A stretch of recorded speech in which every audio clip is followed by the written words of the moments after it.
Hey everyone, welcome to the Bold and the Beautiful. I'm Amma and I'm so excited to have you here. If you love bold and beautiful update, then you're in the right place. Make sure to hit that subscribe button and turn on notifications so you never miss a video. Alright, let's dive right in. I thought I knew what heartbreak was, until the night my whole world came crashing down.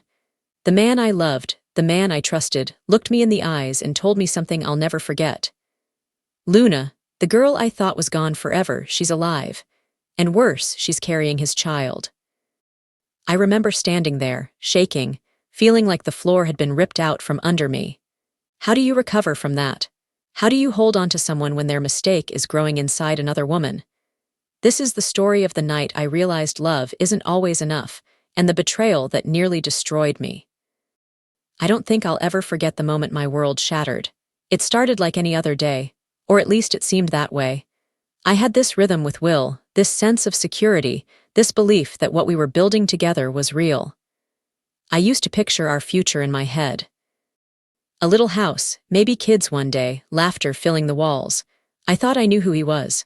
I thought I knew who we were. But that was before Luna. That was before the word pregnant got tangled up with her name. When Will first came to me that night at the guest house, I could already sense something wasn't right. His face was pale, his eyes darting around like he was searching for a way out of his own words. I remember crossing my arms, leaning back on the sofa, bracing myself. He said my name, Electra, in this broken, trembling voice, and before I even knew what was coming, he dropped the first bomb, Luna's alive. At first I laughed. I actually laughed because it was so absurd. I had seen what happened. I had grieved. How could she possibly be alive? But then he told me about Lai sneaking her out, about how she had been hidden away and nursed back to health in secret. My chest tightened with every word, because if Luna was alive, then all the rumors, all the whispers I had pushed away, they weren't just rumors. They were about to rip my life apart. I remember glaring at him, my teeth gritted so hard my jaw ached, and saying, "Luna, you slept with Luna." He didn't deny it. He didn't even try. His silence was my answer, and in that silence, I swear I heard my heart breaking. Will tried to explain, God, he tried. He talked about how she found him above Ilja Dino, how maybe she had been behind the bar spiking his drinks, how none of it was his fault. He said she targeted him, that it was calculated, that she was dangerous. And maybe part of me wanted to believe him, but all I could hear was that it happened before us. Before he and I had even made love for the first time, he had been with her. That fact cut me deeper than anything else, because it meant that our love story had always been tainted, even from the start. I shook my head, blinking back tears, and whispered, "I can't get past that, Will. I can't." But then he said the words that would send me spiraling into a nightmare I never thought I'd live through. "There's more." I stared at him, the air in the room suddenly thick and suffocating. I could barely get the words out. "What do you mean more?" And that's when he told me about the apartment, about the showdown with his parents and Lai, about Luna standing there, alive and not in prison. Relief briefly flickered in me when I thought maybe she'd finally be locked away, maybe I could put her ghost to rest. But Will's next words ripped that small comfort away. "She's not in jail, she's at my dad's house."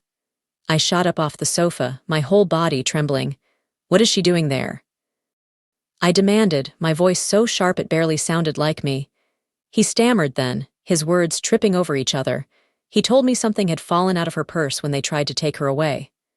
At first, I didn't understand. I thought maybe drugs, maybe some note that proved her schemes. But then he said it, softly, almost like he was afraid to put it into the air. "A pregnancy test." I felt the blood drain from my face. My knees went weak. My chest heaved as if my lungs were collapsing. "She's pregnant." The word nearly choked me on the way out. Will nodded, his eyes filled with panic and shame. And in that moment, I couldn't breathe. The room spun. My stomach clenched so hard I thought I might actually throw up right there. My voice cracked as I whispered, "With your child." He tried to take me into his arms, desperate, pleading. "Electra, I love you. You're the only one I want. Please, listen to me." But I shoved him away, my palms burning from the force of it. I couldn't stand the thought of him touching me, not after what he'd just told me. My whole body felt foreign, like I didn't belong to myself anymore. I shook my head, tears streaming down my face, and said the only thing I could manage, "You've destroyed us." I don't remember much after I pushed Will away that night. My body moved, but my mind was somewhere else, floating in this fog of disbelief. I heard his voice calling after me, begging me to stay, to hear him out, but the words just blurred into noise. My ears were ringing, my chest was tight, and all I knew was that I had to get out. I stumbled into the hallway of the guest house, my hand dragging along the wall like I needed it to hold me up. Each step felt heavier than the last. I don't even know how I made it to my car, but somehow I was behind the wheel, gripping it so tightly my knuckles turned white. The tears blurred the road, and I had to pull over more than once just to sob into my hands until my whole body shook. I kept thinking about Luna. Her face, her smirk, the way she always had this hunger in her eyes for more power, more status, more attention. And now she had the ultimate weapon. A baby. My boyfriend's baby. The word echoed in my head like a cruel chant, pregnant, pregnant, pregnant. By the time I got home, I felt like a ghost walking into my own apartment. The walls looked different, colder. The pictures of Will and me smiling together on the mantel felt like they staring back at me. I wanted to rip them down, smash them to pieces, erase every trace of him from my life. But I couldn't move. I just collapsed onto the floor, curling into myself like maybe if I made myself small enough, the pain wouldn't find me. Hours must have passed.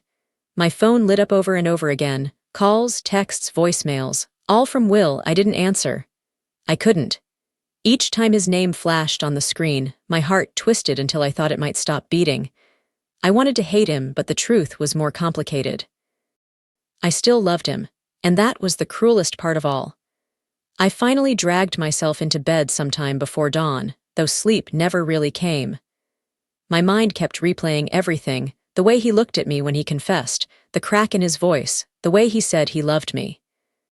But behind all of it was the image of Luna, her hand resting on her stomach, gloating, knowing she had destroyed me. The next morning, I couldn't even face my reflection. My eyes were swollen, my skin pale, my lips trembling. I looked like a stranger. And yet, somehow, I had to keep moving, keep breathing, because the world doesn't stop just because your heart is breaking. I went into work, but I couldn't focus. My coworkers asked if I was okay, and I just nodded, forcing a smile that felt like it might crack my face in half. Inside, I was screaming. Every little reminder set me off. The smell of coffee that Will used to make me in the mornings, the sight of a dad holding his baby at the cafe across the street. Everything was a trigger. Later that day, I ran into a mutual friend who casually mentioned seeing Will with his dad, looking stressed. I nodded politely, but inside I burned with rage. Of course he was stressed. His perfect little secret wasn't so secret anymore. And his father, Bill Spencer, the man who always thought money could fix anything, was probably already plotting how to spin this into something beneficial for himself. The whole family was tangled in this mess, and I felt like an outsider in a war I never signed up for. By the second night, the anger finally replaced the numbness. I tore down the photos. I threw his sweatshirt into a trash bag. I slammed a framed picture so hard against the floor that glass shattered everywhere, cutting into my palm as I picked up the pieces. I welcomed the sting. It was real, it was mine, unlike the betrayal I couldn't control. And then came the question that haunted me: what now? Do I stay and fight for him? Do I walk away and never look back? Do I wait to find out if the baby is even his? Bill and Katie were already talking about paternity tests, about keeping Luna hidden until the truth came out. But none of that changed the fact that Will had been with her. When I closed my eyes, I could see the future unraveling in front of me. I saw Luna flaunting her pregnancy, using it like a trophy, manipulating Will until he didn't even recognize himself. I saw myself standing alone, watching the man I loved being pulled deeper into her web. And for the first time since Will told me the truth, I let myself whisper the possibility out loud. Maybe we're over.